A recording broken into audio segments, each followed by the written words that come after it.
Tag TV, and Tag Radio. Technology now has a voice of innovation and information. Get it on www.tagtvonline.com. Prominent business professional, public servant, and family man, whose common sense approach and conservative values have made him a leader in Georgia for over 30 years, Senator Johnny Isakson. He began his business career in 1967 when he opened the first Cobb County office of a small family-owned real estate business, Northside Realty.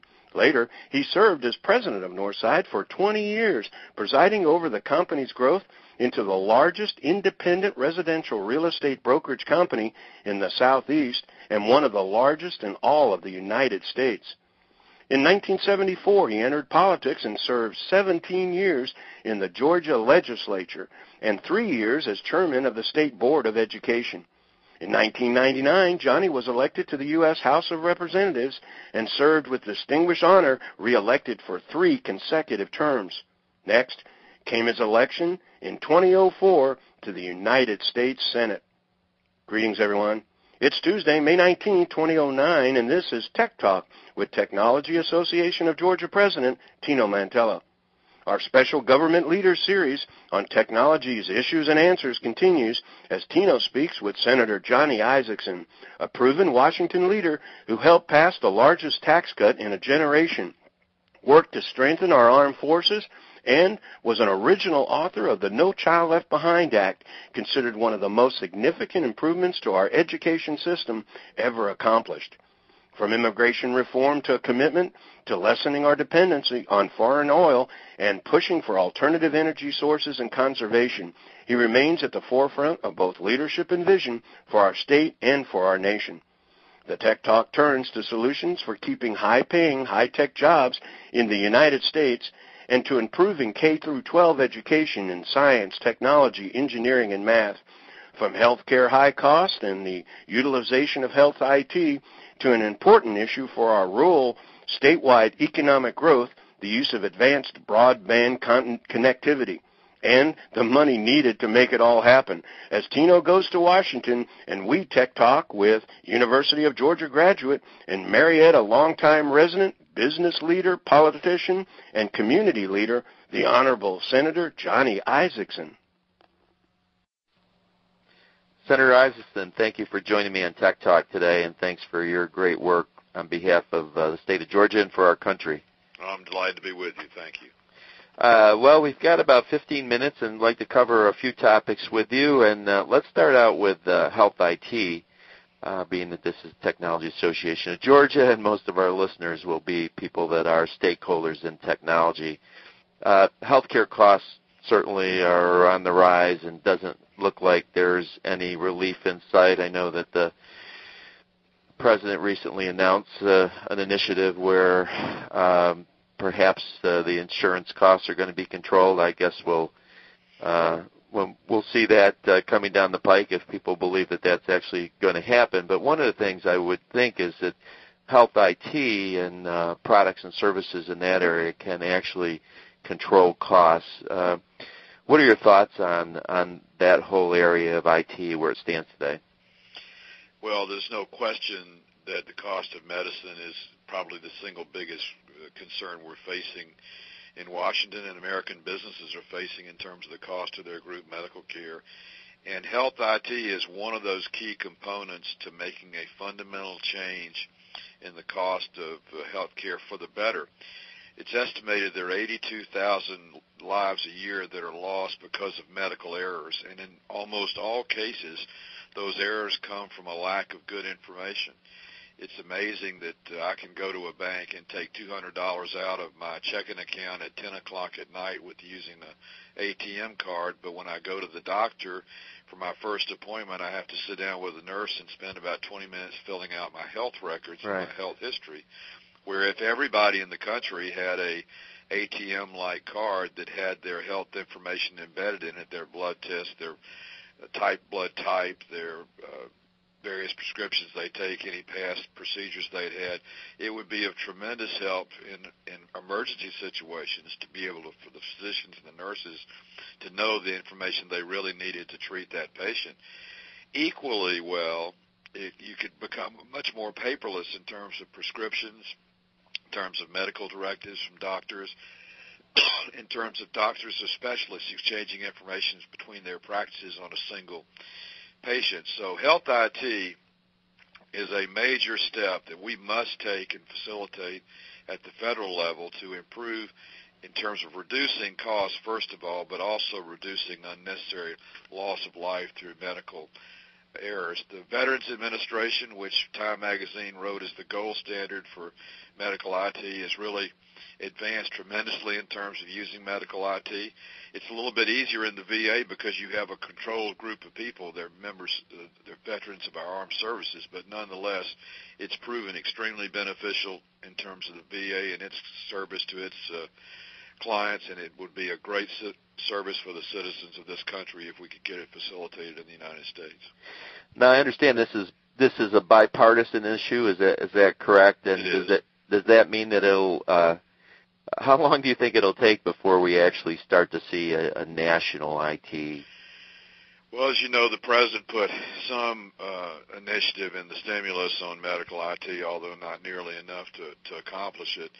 The real headaches right now in terms of medical IT, quite frankly, are the privacy issues and the HIPAA issues in terms of patient information. But I submit if we can protect my bank account through the use of a 4-digit PIN on an ATM card, we can protect the security of health information for me in the same type of way. Let's move to broadband. I know that the federal government and Georgia, I think, will be the recipient of stimulus funds to focus on broadband in rural parts of Georgia. Now, where I sit here in metropolitan Atlanta, we've got everything that we need, but when we get out to some of the rural parts of Georgia, they're either unserved or underserved in respect to having access to high-speed internet. And how can the federal government, state government, and even local organizations like TAG work together to maximize the use of these available dollars that are going to be coming down the pike to realize the range of capabilities available and help us to advance the broadband initiative?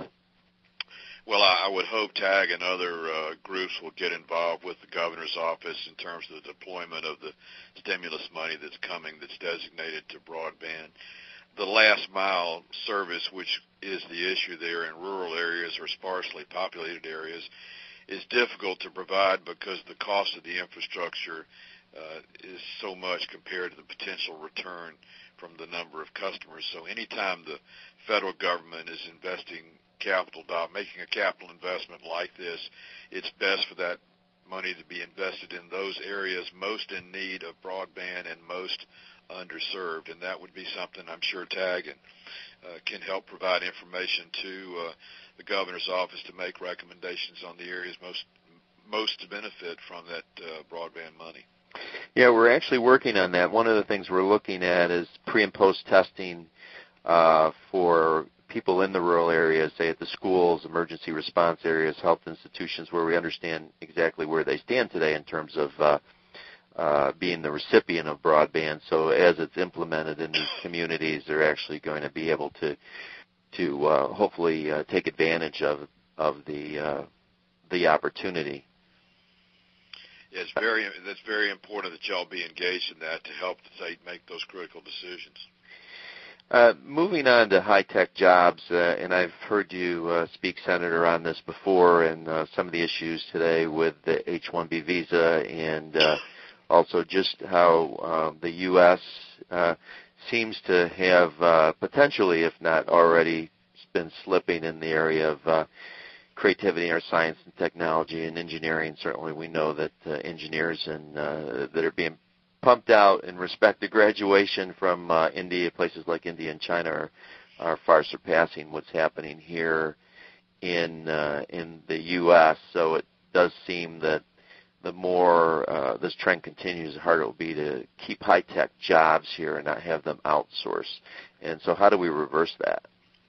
Well, first of all, what President Bush did 9 years ago in the passage of No Child Left Behind was in part a recognition that far too many of our students are graduating from high school without being able to compete in mathematics. And I do think that by the year 2013, when the children graduating from public schools in America have gone all K through 12, with No Child Left Behind's requirements for passing a grade level in mathematics, you'll see an increase in the graduation rate, and hopefully you'll see an increase in those people moving towards engineering, science, or even medicine. We definitely do not have the intensity in our students that we need to. If you go to an American graduate school today in engineering, the odds are you'll see a few Americans and an awful lot of Asians and an awful lot of Indians. In fact, I have given some commencement addresses at graduate schools where it was a preponderance of those graduating were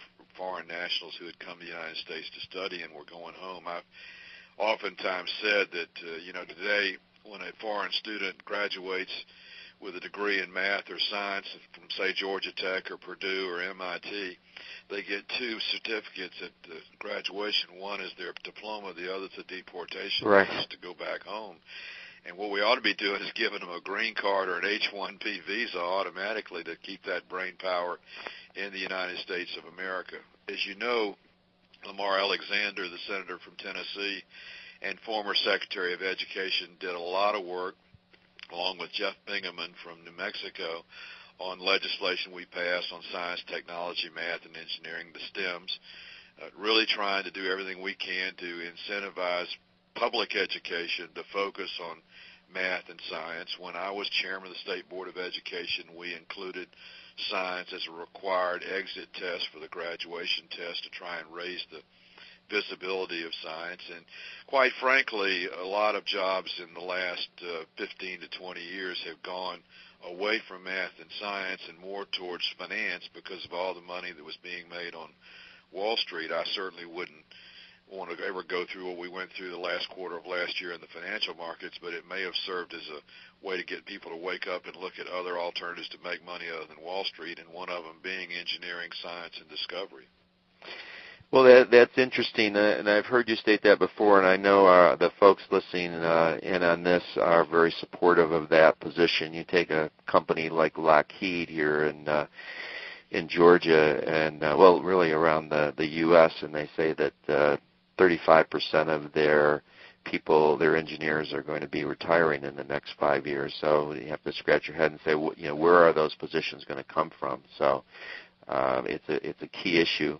I did want to move on to Georgia as a technology, hopefully a juggernaut. We like to see ourselves in the top 10 in terms of technology states, and we did a State of the Industry report, Senator, this year again, and we saw that about out of 180,000 technology jobs, about 125,000 are based here in the metropolitan Atlanta area. And there are pockets around the state, but just wanted to get your thoughts on what can we do to make sure that we're growing high-tech community, not only in Atlanta, but also outside and throughout the rest of the state.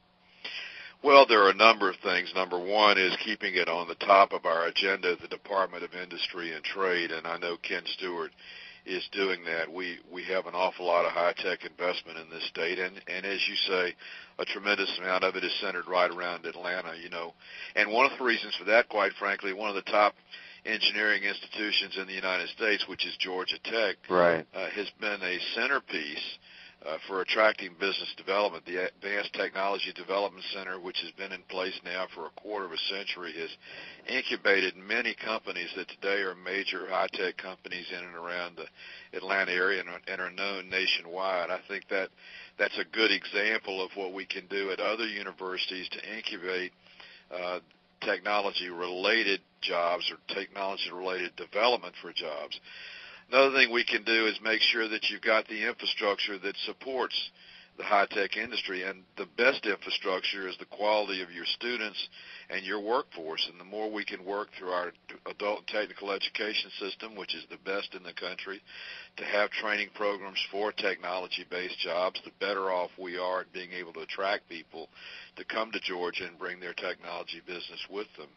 A lot of people aren't really aware that the adult technical system in Georgia will guarantee a workforce for a company locating in an area of this state if they'll come to them to train their workforce, and we've done that for many companies, including high-tech companies. So education is really the key component in terms of technology, and having an educated workforce that's capable to supply the business with the manpower and the brain power is very, very important. Going after the recruiting of technology companies is very, very important, and having a good focus in your higher education system on technology and job creation within technology. All these component parts help a lot. And with the disbursement we have in our state of our university system, our adult and technical system, we have the ability to attract technology jobs all over the state of Georgia.